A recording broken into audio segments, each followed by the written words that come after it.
حاجی صاحب یہ سوال کیا جاتا ہے خاص طور پر جیسے کہ آپ ایک بڑی منصب پر ہیں, یا آپ لوگ اتنا چندہ کیوں مانگتے ہیں, اتنا زیادہ چندہ پھر لوگوں کو لگا دیا آپ نے.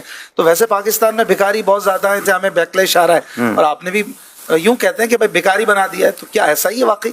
دیکھیں دعوت اسلامی میں کتنے لوگ چندہ کرتے ہیں, اگر آپ غور کریں دعوت اسلامی تو ملینز لوگوں کی تحریک ہے الحمدللہ. اور دعوت اسلامی کے اگر 40,000 امپلائیز ہیں تو سارے چندہ نہیں کرتے. اگر یہ بار بار کہتے ہیں نا کہ جو باہر ڈبے لگے ہوئے ہیں یا باکسز لگے ہوئے ہیں, تو چونکہ میں اچار کا نگران ہوں, میرا خیال ہے پورے پاکستان کے تمام اس مجلس کے اراکین 2,000 کے قریب ہوں گے جو کام کر رہے ہیں. صحیح. اب 2,000 افراد 25 کروڑ کے ملک میں 2,000 افراد ہیں جن کا کام باکس جا کے کھولنا ہے. باکس لگائیں گے تو کھولنے والا بھی تو کوئی چاہیے نا. اچھا اگر اس کو پازیٹیولی لیں تو وہ 2,000 لوگ کون ہیں؟ وہ بھی غریب لوگ ہیں, ان کو جاب مل گئی ہے, ان کو جاب مل گئی, وہ جاب کر رہے ہیں.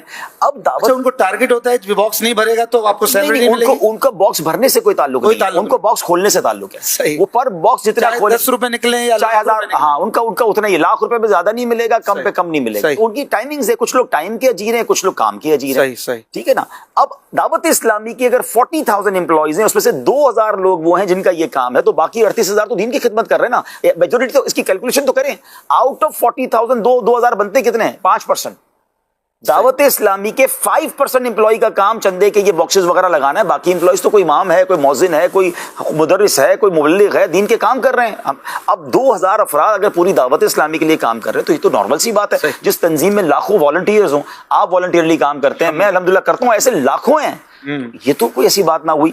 اب دیکھیے بات یہ کہ چندہ کیوں کرتے ہیں, دس از گڈ کوشچن. جی دیکھیے چندہ کیوں ہوتا ہے کہ دعوت اسلامی کے پہلے کاموں کو سمجھیے. دعوت اسلامی کے اس وقت جو میں سمجھتا ہوں آن پیپر جو ہمیں ہر مہینے خرچہ کرنا ہے اور پھر اس کے بعد سال کا خرچہ کرنا ہے, وہ تقریباً 20-25-30 ارب روپے بن جاتا ہے. اور اس کے بعد کچھ خرچہ وہ جو آن پیپر نہیں ہے, وہ اس لیے نہیں ہے کہ جو علاقوں میں مسجدیں بن رہی ہیں, آپ کے علاقے میں جو بھی مسجد بنتی ہے 15-20 کروڑ سے کم کی بنتی ہے, جس علاقے میں آپ امامت کر رہے ہیں 22 کروڑ کی جگہ, ابھی آپ نے 22 کروڑ کی جگہ لی, تو یہ پیسے اگر آپ کیلکولیٹ کریں تو دعوت اسلامی شاید سال کے 60-70 ارب روپے خرچ کرتی ہے. 60-70 ارب روپے, اور یہ پاکستان دنیا کے ملاؤں تو شاید یہ 70-80-100 ارب بن جائیں گے. پوری دنیا میں مراکز بن رہے ہیں, مبلغین کام کر رہے ہیں.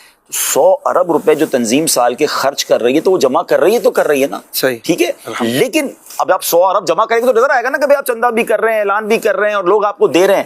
آپ کو خرچہ بھی نظر آنا چاہیے کہ وہ خرچ ہو رہا ہے. مسجد چاہیے, ہمیں بھی مدرسہ چاہیے, مسجد بناتے ہیں. دیکھیے مسجد بن جاتی ہے 1 کروڑ 2 کروڑ میں, وہ بنانے والا بنا دیتا ہے, لیکن اس کے بعد مسجد کے امام, مؤذن, الیکٹرک کا بل, یہ سارا شروع ہو جاتا ہے. وہ لاکھ روپے کا خرچہ مہینے کا شروع ہو گیا. ایسا ہی ہمارا تو خرچہ بڑھتا ہی جا رہا ہے, ہمیں اس پہ غم نہیں ہے. لاکھ روپے تو کم بتا رہے ہیں, اب 2-4 لاکھ روپے لگ جاتا. اب مدرسہ بنا تو 5-6 لاکھ پہ پہنچ جائے. اب آپ سوچیں کہ ہمارا یہ نیت ہے, ہم تو دعا کرتے ہیں اگر آج دعوت اسلامی 25-30 ارب روپے جو پیپر پہ خرچہ کر رہی ہے, اللہ کرے 300 ارب خرچہ کرے. ہم نے کام تھوڑی روکنا ہے, اللہ پاک مددگار بھیجے گا. یہاں تک بھی تو اللہ نے پہنچایا نا, آگے بھی رب نے پہنچانا ہے. تو یہ دیکھیں کلیش جو ہوتا ہے نا اشفاق بھائی, یہ آپ ہمیشہ یاد رکھیں, باقی ناظرین بھی سن لیں.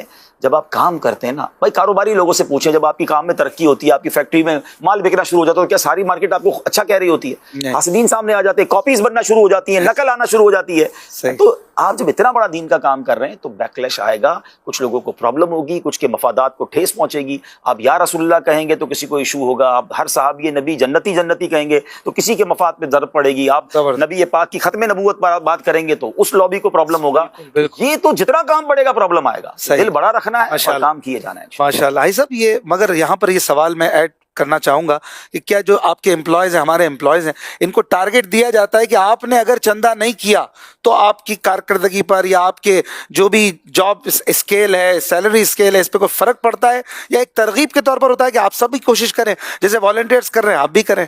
دیکھیں ٹارگٹ تو دیے جاتے ہیں کہ آپ اتنا کریں, لیکن کوئی نہیں کرتا تو اس کی تنخواہ نہیں کاٹی جاتی, اس پر اس کو فارغ نہیں کیا جاتا. فورس ایسا کچھ بھی نہیں ہے. ایسا اگر ہے مثال تو سامنے آ جائے. دیکھیں 40,000 امپلائیز ہیں, ان 40,000 امپلائیز کی ہو سکتا ہے کہ 3,000 سپروائزر ہوں. ان سپروائزر میں کوئی ایک بندہ ہو سکتا ہے جو تربیت اس کی درست نہ ہوئی ہو, اس نے کوئی ایسا جملہ کہہ دیا ہو. تو آپ کبھی بھی 1-2% کے اوپر فیصلہ نہیں کر سکتے پوری آرگنائزیشن کا.